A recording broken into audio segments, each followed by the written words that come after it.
Los misterios de la distribución de cine nunca dejarán de sorprenderme. El hecho de que una película como Strangers capítulo 1 vaya a los cines, pero sin embargo el Demeter no haya pisado ni una sala de cine en España, son misterios que nunca entenderé. The Demeter, on charter from Romania to London. Shipping private crates. Contents unknown. El último viaje del Demeter se estrenó el pasado viernes día 12 de julio en la plataforma Prime Video. Una película que en España se tenía que haber estrenado hace casi un año y por razones que se desconocen, esa película se quedó, nunca mejor dicho, metida en un cajón hasta el día de hoy y ha ido directa a plataforma sin pasar por el cine. Lo cual creo, en mi humilde opinión, que es un error. El último viaje del Demeter, vamos a llamarlo Demeter para ir acortando un poquito, si no, no terminamos nunca, está dirigida por André Øvredal, un director que tiene un pequeño sitio en mi corazón por haber dirigido la magnífica La autopsia de Jane Doe, una de las mejores películas de terror de las últimas décadas, un ejemplo de cómo aprovechar un presupuesto bastante ajustado y hacer una historia de lo más terrorífica. Además de esa película ha dirigido Trollhunter y ha participado junto a Guillermo del Toro en Historias de miedo para contar en la oscuridad. Esta vez nos trae la adaptación de un capítulo de la obra magna de Bram Stoker, Drácula. Un clásico de la literatura que os recomiendo a todos que leáis si no lo habéis hecho ya, porque si os gusta el terror es una de las obras literarias que más me han impactado y no se puede negar que ha sido la inspiración para aquellos que aman el terror y una historia de la cual tenemos muchísimas adaptaciones. Como protagonista tendremos al actor Corey Hawkins, aparecerá también la actriz Aisling Franciosi y veremos también las caras muy conocidas de Liam Cunningham, David Dastmalchian e interpretando a Drácula ni más ni menos tenemos al actor Javier Botet.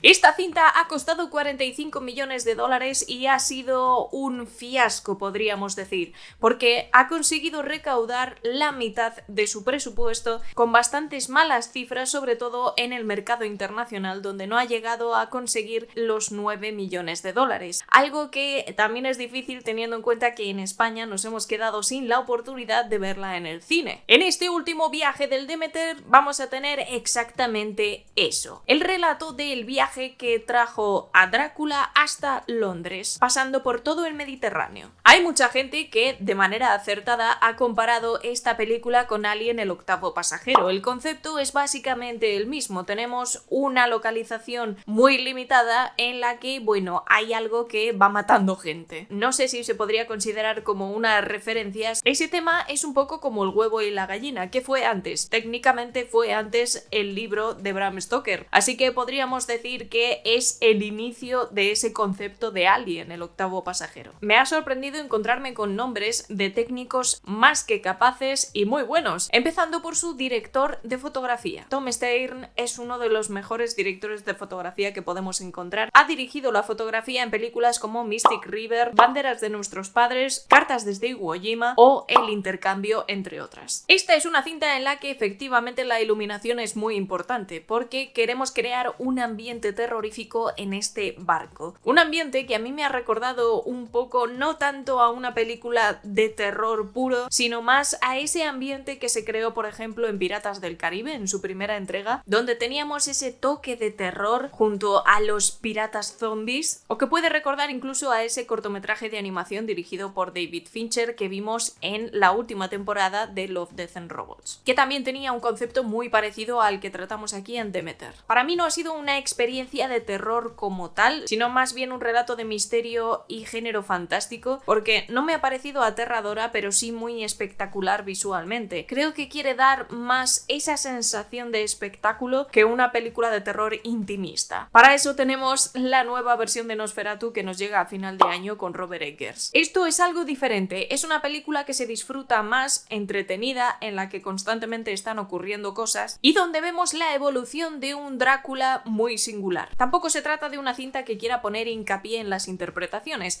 aunque sí que tengo que destacar el trabajo de Dastmalchian con un personaje que me ha llamado mucho la atención. De hecho, creo que su personaje tiene bastante más carisma que el del protagonista. Que me perdone, creo que es un personaje principal que no me ha llamado mucho la atención. A pesar de que en él tenemos esa visión externa del espectador y vivimos la historia a través de sus acciones, y personalmente habría preferido un personaje principal con un pelín más de carisma. Una de las razones por las que Drácula de Bram Stoker nos ha dado tantas películas es porque su manera de narrar la historia de Drácula es muy visual. Es impresionante que en aquellos años un hombre fuera capaz de describir esas escenas de una manera tan visual que parecieran reales. No parecía una típica novela de terror victoriano, sino que parecía que estaba directamente describiendo cosas que él mismo había vivido. Creo que esa es una de las razones por las que hay tanto misticismo y tanta fascinación alrededor de una novela como Drácula de Bram Stoker. Y este es uno de los episodios más interesantes, ese viaje del Demeter en el que vemos a un Drácula que tiene que alimentarse de alguna manera hasta llegar a Londres y desatar el caos. Otra de las cosas que tengo que destacar de esta película es su banda sonora, que también viene firmada por un nombre muy fuerte,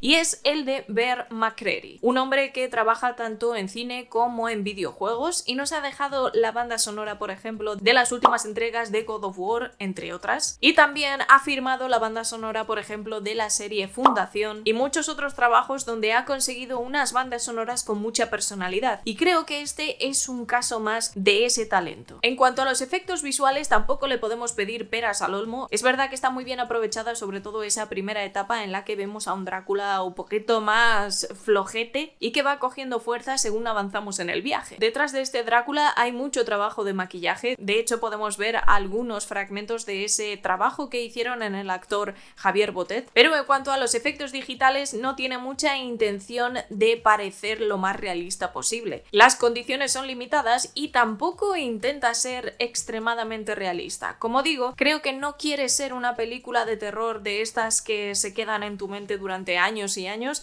sino que simplemente quiere ser una historia de terror que se disfrute. Mucho más parecido al trabajo que hizo junto a Guillermo del Toro en ese recopilatorio de historias de miedo. Un terror mucho más llevadero, entretenido y que te deje dormir por la noche. En su mayoría me ha parecido una película que se disfruta, aunque no haya empatizado demasiado con su protagonista y crea que le falta un puntillo más de atractivo como personaje. Creo que además la película tiene algún tropiezo con el ritmo. Estamos hablando de 2 horas de película y creo que en su segunda mitad tiene un pequeño bajón que nos hace despistarnos un poco. No siempre puedes mantener la acción en el techo con una película de 2 horas, pero creo que se mantiene en pie bastante bien. Y lo curioso es que a mí personalmente lo que más me ha gustado de la película ha sido su final y lo que viene después de su final. Ese epílogo me ha gustado mucho. Tengo que reconocerlo. No sé si con esos malos resultados de taquilla tenemos que despedirnos del Demeter. Ojalá que no y tenga una nueva oportunidad como saga, pero parece difícil. Con una buena realización, una buena fotografía, esa banda sonora que consigue tener personalidad y una versión de Drácula un poquito más llevadera para aquellos que no quieren atreverse, por ejemplo, con el Drácula de Coppola o que tampoco quieren enfrentarse al Nosferatu de Robert Eggers, esta es una historia de terror llevadera y que da lo que promete. Así que no sé por qué tanto miedo ni entiendo por qué se escondió esta película de esa manera. Así que por todo esto, para mí, El último viaje del Demeter es un 6,5. La he disfrutado. Como extremada fan de Drácula de Bram Stoker, tengo que decir que me ha gustado esta versión del viaje del Demeter. Aunque me haya faltado más chispa en ese personaje principal, me he quedado con otras cosas, por ejemplo con la interpretación de Dastmalchian, que creo que está fantástico para ser un personaje secundario. A Liam Cunningham siempre está bien verle porque es todo un señor y un gran actor. Y es una pena no haber visto el trabajo de Botet en pantalla grande porque creo que habría lucido bastante más. La pantalla pequeña no le hace muchos favores a esta película, creo que la oscuridad de la sala de cine habría ido mucho mejor, pero bueno, voy a dejar de quejarme por el hecho de que no la viéramos en cines. Así que si ya la habéis visto, que probablemente sí, dejadme aquí abajo en la sección de comentarios vuestra opinión, me gustaría saberla. Si sois muy fans de las historias de Drácula y de sus adaptaciones adaptaciones las hemos tenido mejores y peores, también hay que decirlo, pero esta creo que es bastante correcta. Quizá a un director como este le habría venido mejor una versión un poco más intimista y no tan, entre comillas, comercial, pero creo que ha hecho un buen trabajo y me parece injusto el hecho de que esta película pasara tan desapercibida. Os recuerdo, como siempre, que os podéis suscribir a mi canal, que es gratis y me ayudas muchísimo, y te dejo por aquí algún vídeo que puede que te interese. Nos vamos a ver dentro de muy poquito. Cuidaos un montón y disfrutad del cine y de Drácula de Bram Stoker.